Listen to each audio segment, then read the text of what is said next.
তাই বলতে চাই সেবা কাজে আহ্বান, এবং এই সেবা কাজে আহ্বানের বিষয় বলতে গিয়ে আমি একটি অংশ বেছে নিয়েছি।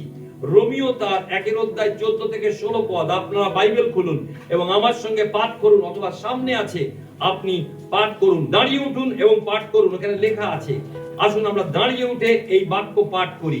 রোমিও 1 অধ্যায় 14 থেকে 16 পদে একসঙ্গে পাঠ করি।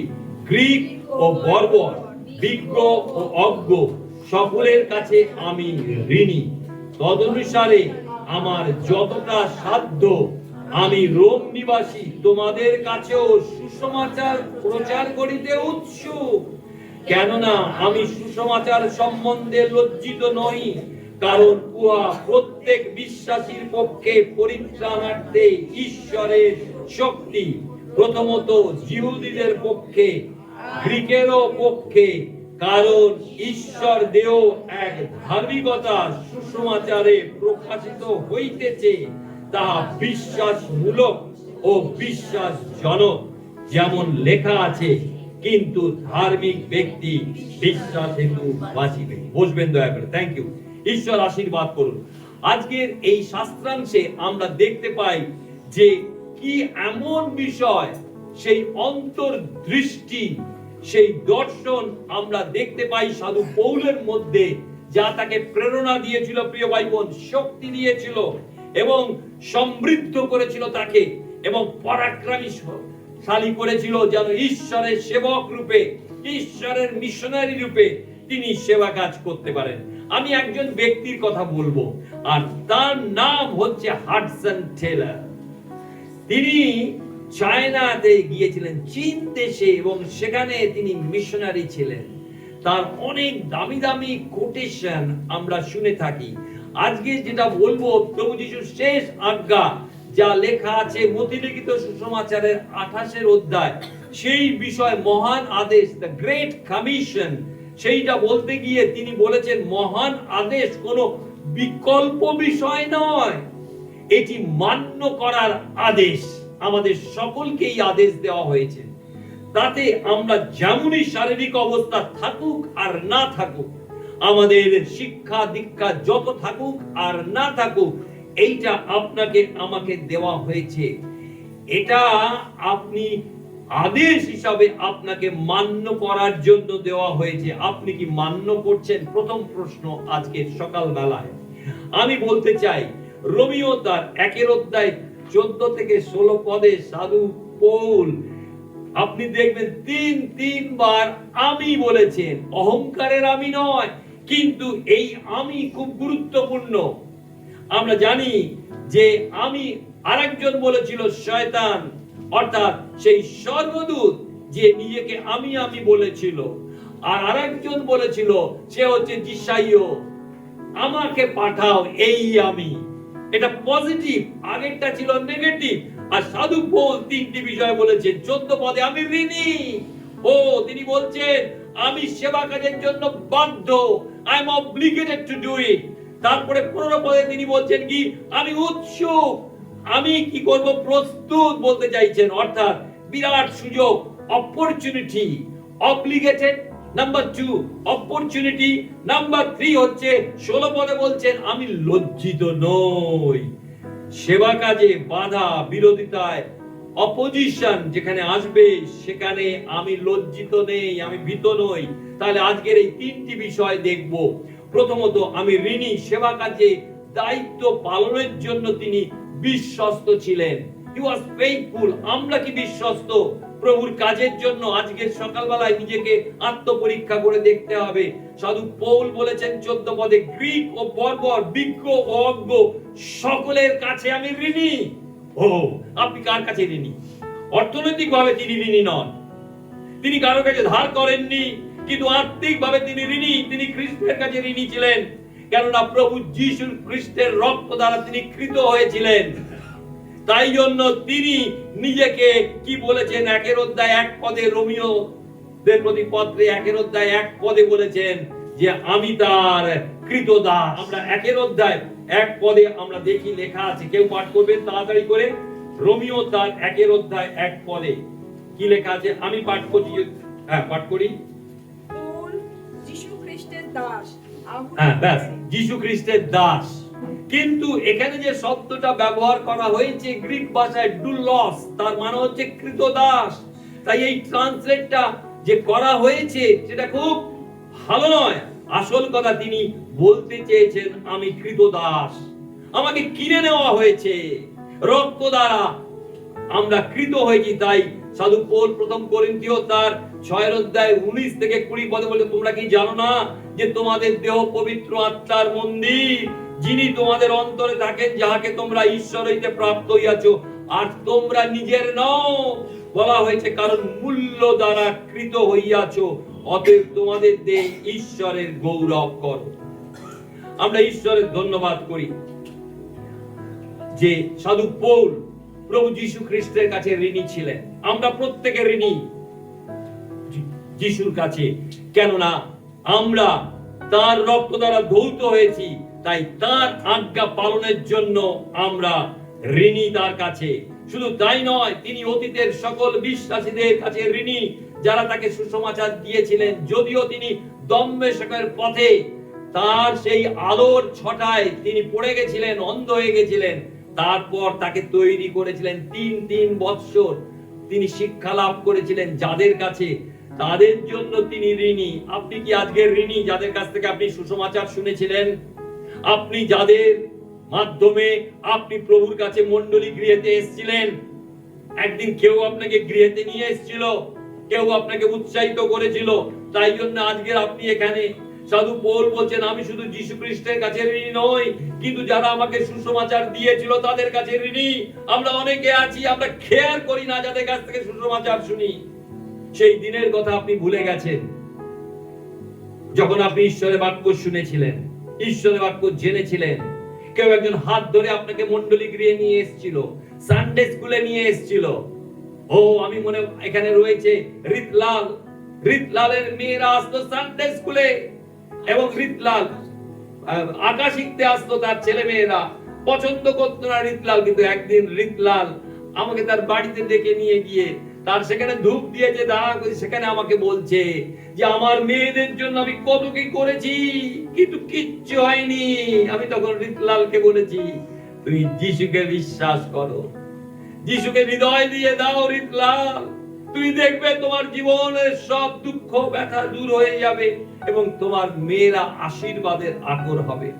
প্রিয় ভাই বোন, শুধু তাই নয়, সাধু পৌল যারা এখনো শোনেনি তাদের কাছে তিনি ঋণী।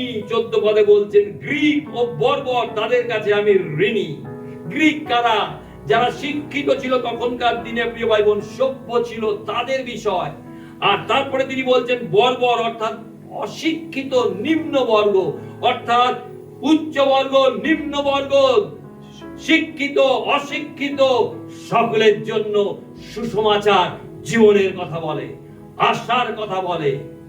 Is a hope in the hopeless world.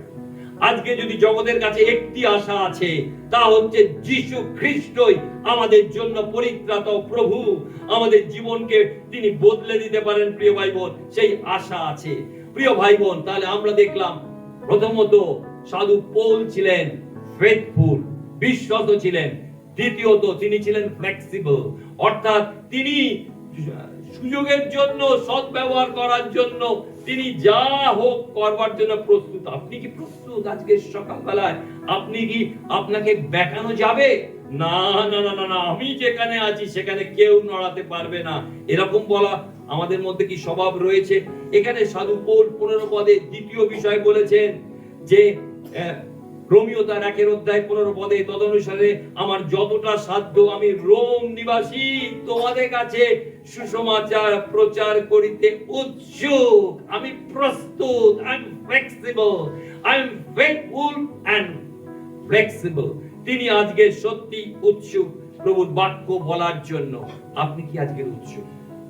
আজকে কি আপনি উৎসুক? মনের মধ্যে সেই উৎসাহ আছে না হারিয়ে ফেলেছেন? আজকে সেই প্রশ্ন আমি করতে চাই। ঈশ্বর সেবাকারী বা মিশনারিদের মধ্যে 2টি গুণ খোঁজেন। কি কি 2টো গুণ আমি আজকে আপনাদের সামনে বলবো। তারপরে আমার জীবনে যার কাছ থেকে অনেক শিখেছি তিনি হচ্ছেন মিস্টার এমএল জেবা সিং। তার 2টো উদাহরণ আমি দেব। এখানে হচ্ছে দুটোর মধ্যে একটা হচ্ছে নির্ভরযোগ্যতা, ডিপেন্ডেবিলিটি। আপনার উপরে নির্ভর করা যাবে তো, বা ঈশ্বর আপনার উপরে নির্ভর করেন। দ্বিতীয়ত সহজলভ্যতা বা অ্যাভেলেবিলিটি। মিস্টার জেবা সিং কি বলতেন জানেন? Sirs, it is not seniority but sincerity. Senior senior senior তাই জন্য তোমাকে সুযোগ দিতে হবে এমন নয়। সিনসিয়ার কি তুমি? দ্বিতীয় কথা তিনি বলছেন, it is not the ability sirs, it is availability. অর্থাৎ তোমার কত ক্ষমতা আছে, তুমি কত কি জানো, তোমার কি ট্যালেন্ট আছে, এগুলো কিচ্ছু যায় আসে না যদি না তুমি প্রভুর কার্যের জন্য সহজলভ্য। আমার বাবা একটা কথা বলতেন, আমার খুব ভালো লাগে, বেল পাকলে বাবা কাকের কি? আপনার মধ্যে অনেক ভালো কিছু আছে, কিন্তু ঈশ্বর যদি আপনাকে ব্যবহার না করতে পারেন, মণ্ডলী যদি আপনাকে ব্যবহার করতে না পারেন, আপনি যদি মণ্ডলীর জন্য সহজলভ্য নন, তাহলে কোনো লাভ নেই। তাই সাধু পৌল সহজলভ্য ছিলেন, তিনি ফ্লেক্সিবল ছিলেন, তিনি সেবা কাজের জন্য তিনি কি করেছিলেন? সুযোগের জন্য প্রস্তুত ছিলেন। তিনি বলছেন, আমি রোমে যেতে চাই, আমি তোমাদের কাছে সুসমাচার বলতে চাই। প্রিয় ভাই বোন, সাধু পৌলের সময় রোম খুব কঠিন শহর ছিল, কঠিন স্থান ছিল। নিরো সেখানে রাজত্ব করছিল। আর আপনারা জানবেন যে সেই নিরো কি করত? আগুনে একটা কাঠে দাঁড় করিয়ে আগুন জ্বালিয়ে পুড়িয়ে দিত যারা বিশ্বাস করত। যারা কিনা বিশ্বাস করত যিশুকে, তাদেরকে সেই এরেনার মধ্যে ছেড়ে দিত এবং পশু ছেড়ে দেওয়া হতো, ছিঁড়ে ছিঁড়ে তাদের চোখের সামনে খেত। তাদেরকে বস্তার মধ্যে দিয়ে সাপ, বিষধর সাপ দিয়ে বেঁধে ছেড়ে দিত, একেবারে জীবন শেষ হয়ে যেত। যেখানে জলে লো টাইড ছিল, যখন জলে সেই লো টাইডে কি করতো? বেঁধে তাদেরকে ছেড়ে দিত, সেখানে রেখে দিত সমুদ্রের পাড়ে। আর যখন সমুদ্রে যখন ভাটার সময় রাখতো, আর যখন আসতো সমুদ্রে, যখন ভাটা চলে যেত, তাদেরকে সেই বস্তা শুদ্ধ নিয়ে ডুবিয়ে দিত। কি ভয়ঙ্কর, কি ভয়ঙ্কর সময়! সাধু পৌল তিনি কি বলছেন? আমি প্রস্তুত, আই এম ফ্লেক্সিবল, আমি ফেথফুল এন্ড ফ্লেক্সিবল। প্রিয় ভাই বোন, আপনি কি প্রস্তুত খ্রিস্টের জন্য বাঁচতে? খ্রিস্টের জন্য বাঁচতে আজকে আমি আপনাকে বলছি, আমি যদি আজকে বাঁচতে চাই, একটি কারণ, আর একটু সুযোগ, প্রভু তোমার কাজ যেন শেষ করতে পারি, তোমার ইচ্ছা যেন পালন করতে পারি। আমরা কি হারিয়ে যাওয়া প্রাণের জন্য প্রার্থনা করতে? যদি আপনাকে ডাকে, তাহলে কি আপনি যেতে প্রস্তুত? যেখানেই যেতে বলুন, আপনি কি যাবেন? আমরা যা করতে চাই না তার অজুহাত সহজে খুঁজে পাই। আপনাকে যদি বলা চলুন আজকে প্রচার করতে, না আজকে তো আমার হবে না, সামনের রবিবার দেখবো আমি, বা আজকে প্রার্থনায় বসুন, না আজকে আমার আত্মীয় স্বজন আসবে। জানবেন, আমরা যা করতে চাই না তার অজুহাত সহজে খুঁজে পাই, কিন্তু আমরা যা করতে চাই তার ব্যবস্থা করে ফেলি সহজেই। আমার কোনো পয়সা অর্থ নেই, আমার কিচ্ছু নেই, কিন্তু আপনার যদি প্রয়োজন হয়, আপনি সপরিবারে নাতি নাতনি সবাইকে নিয়ে অর্থ ব্যয় করে হয়তো একটা দূর জায়গায় গেলেন, সেখানে ঘুরতে চলে গেলেন, অথচ তার আগেই আপনি বলছেন আপনার কিছু নেই। আমি কি বলতে চাইছি এই উদাহরণের মধ্যে দিয়ে? আমরা যা করতে চাই তার ব্যবস্থা করে ফেলি, যা করতে চাই না তার অজুহাত আমরা দিয়ে দিই। আজকের সকালবেলায় আমাদের জীবনে কি অবস্থা? একজন মহান প্রচারক ছিলেন ডেভিড লিভিংস্টন। তিনি আফ্রিকা মহাদেশে গেছিলেন। তিনি কি বলেছিলেন জানেন? প্রভু তুমি যেখানে পাঠাও পাঠাও, কিন্তু আমার সাথে যেও। কে বলেছিলেন এরকম একটা কথা বাইবেলে? মোশি বলেছিলেন, যদি তুমি না যাও আমাদেরকে প্রেরণ করো না। আর ডেভিড লিভিংস্টন বলেছিলেন, যে বোঝা দাও বহন করার শক্তি দাও, যে বন্ধন কাটো শুধু তোমার বন্ধনটা রেখো।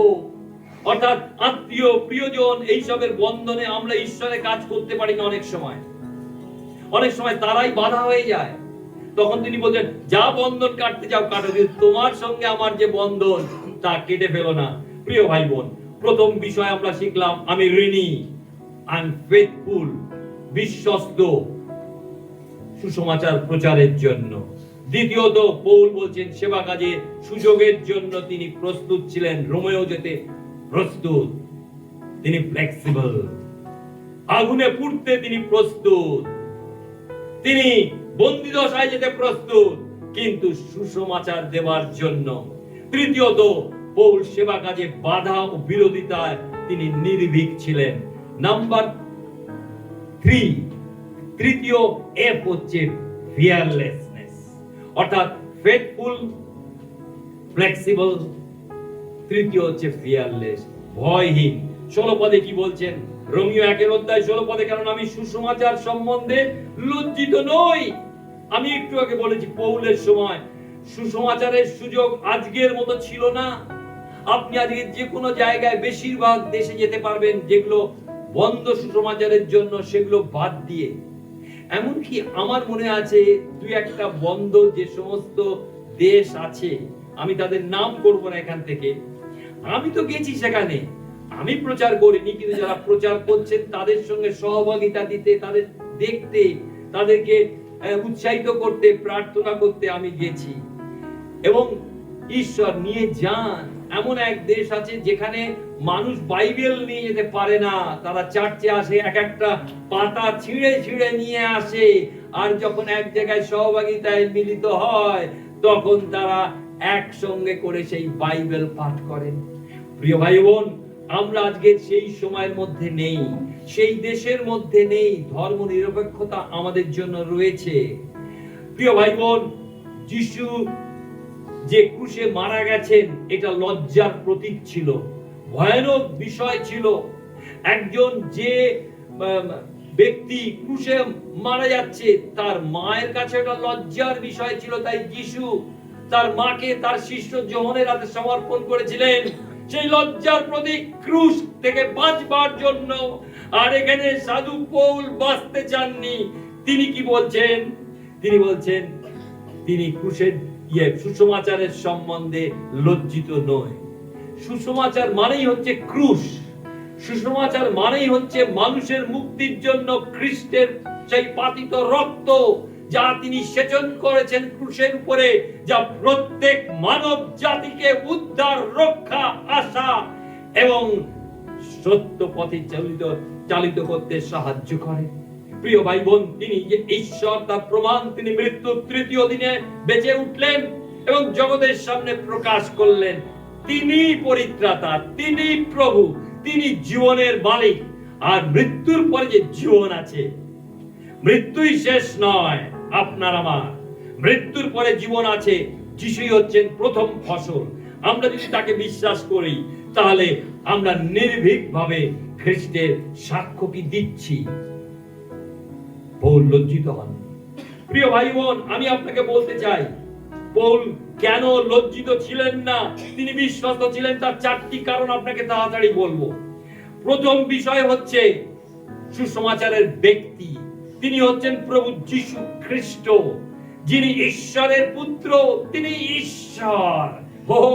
মানুষ ঈশ্বরের পরিচয় পায়নি, মানুষ ঈশ্বরকে জানে না, তারা এখনো হাতড়ে বেড়াচ্ছে। বাইবেল বলে অন্ধকারে হাতড়ে বেড়াচ্ছে। কিন্তু ঈশ্বর স্বয়ং পুত্র রূপে, মানুষ রূপে মানুষের কাছে এসেছিলেন। তিনি এসেছেন যেমন একজন মানুষের পক্ষে পিঁপড়ে তৈরি হওয়া যায় না, ঈশ্বর মানুষ হলেন, অর্থাৎ সেই পিঁপড়ে হওয়ার মতন মানুষের রূপ ধরলেন, আমাদের মধ্যে বাস করলেন এবং আমাদের জন্য প্রায়শ্চিত্তজনক রক্ত তিনি দান করলেন, যেন আমরা উদ্ধার এবং রক্ষা পেতে পারি। প্রভু যিশুই আশা এই জগতে। সেই জন্যই সাধু পৌল কি করেছিলেন? তিনি যিশুকে উচ্চকৃত মহিমান্বিত করেছিলেন। মার্ক তার 8:38 পদে এই জন্যই প্রভু যিশু বলেছেন যে কেউ এই কালের ব্যভিচারী ও পাপিষ্ঠ লোকদের মধ্যে আমাকে ও আমার বাক্যকে লজ্জার বিষয় জ্ঞান করে, মনুষ্য পুত্র তাহাকে লজ্জার বিষয় জ্ঞান করিবেন যখন তিনি পবিত্র দূতগণের সহিত আপন পিতার প্রতাপে আসিবেন। মনুষ্য পুত্র বলতে প্রভু যিশু, তার আরেকটি টাইটেল। প্রিয় ভাই ও বোন, দ্বিতীয় বিষয় হচ্ছে সুসমাচারের উদ্দেশ্য। সুসমাচারের একটাই মাত্র উদ্দেশ্য, উদ্ধার করা। মানুষকে উদ্ধার করার থেকে আর বড় কাজ নেই। আপনি বলবেন, ইয়েস, আমি একজন ডাক্তার, নিশ্চয়ই আপনি সুস্থতা দানের জন্য অনেক কিছু করেন, কিন্তু সেই ব্যক্তি আবার অসুস্থ হবে, একদিন তাকে মরতে হবে।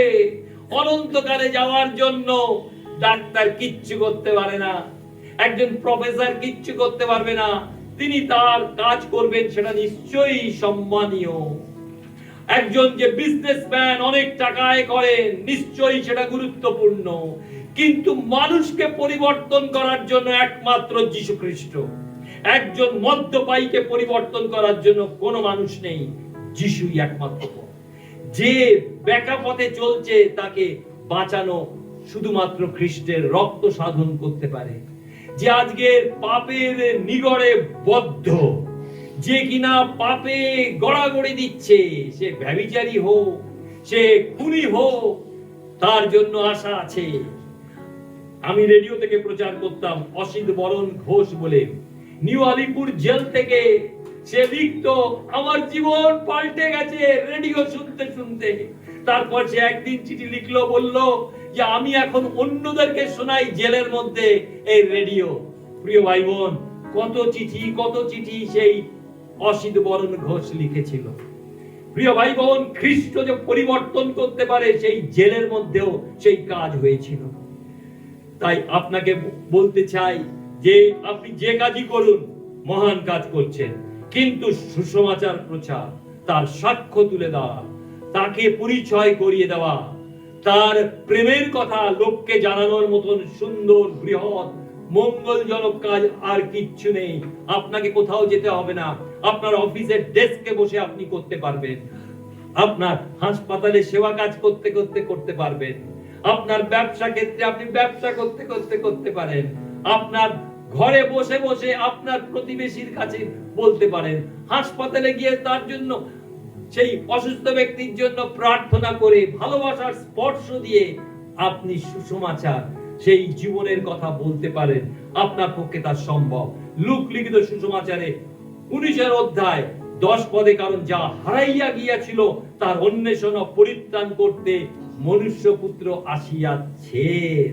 প্রভু যিশু কোনো ধর্ম দিতে আসেননি, প্রভু খ্রিস্টান সমাজ বানাতে আসেননি।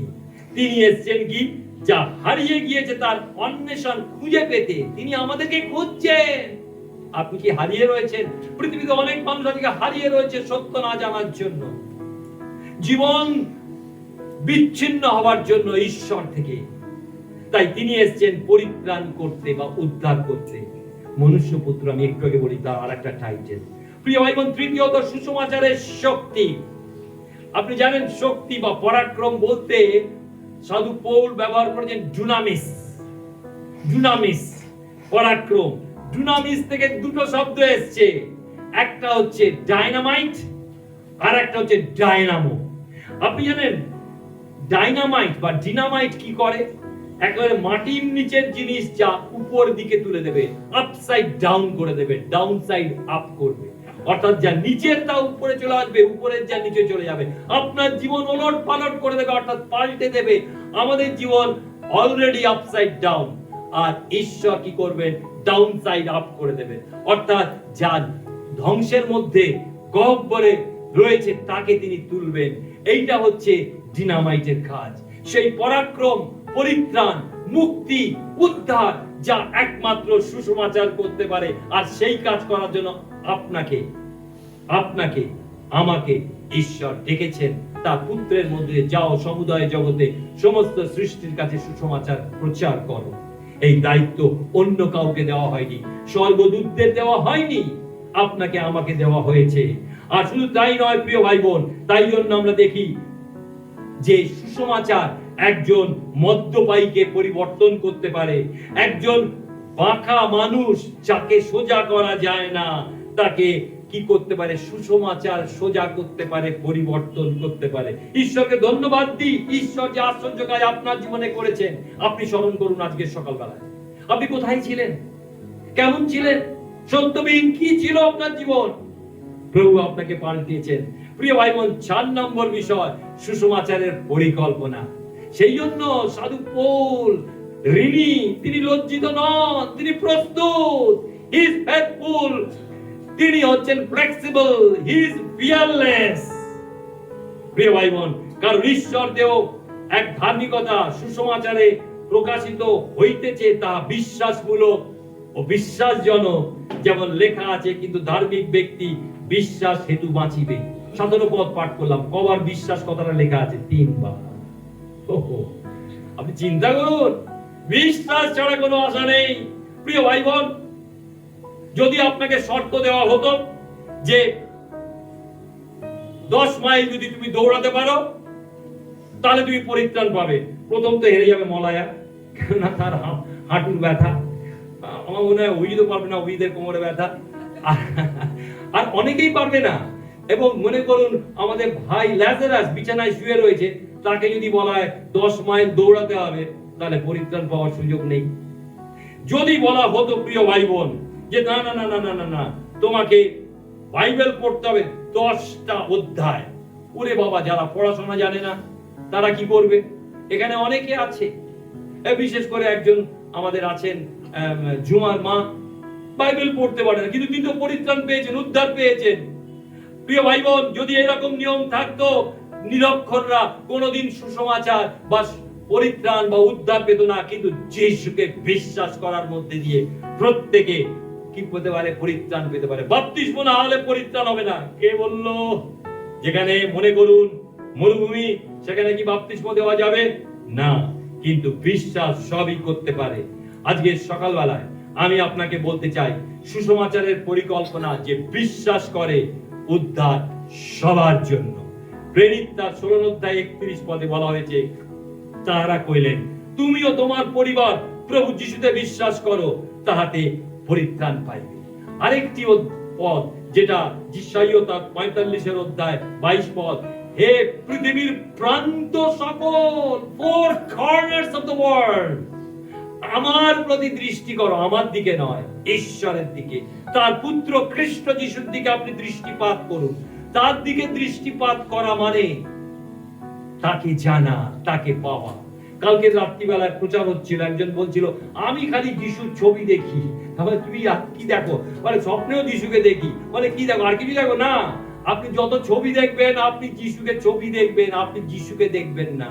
প্রিয় ভাই বোন, হে পৃথিবীর প্রান্ত সকল, আমার প্রতি দৃষ্টি করিয়া পরিত্রাণ প্রাপ্ত হও, কেননা আমি ঈশ্বর, আর কেহ নাই।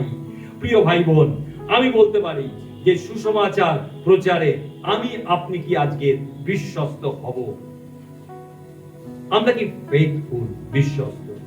সুসমাচার প্রচারের সুযোগে কি আমরা প্রস্তুত? যেখানেই পাঠানো হবে, যেখানেই আমি আছি, তার জন্য কাজ করার জন্য কি আমি প্রস্তুত, ফ্লেক্সিবল?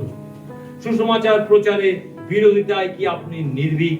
অনেক বিরোধিতা থাকবে। Are you fearless? প্রভু আমাদের সকলকে আশীর্বাদ করুন।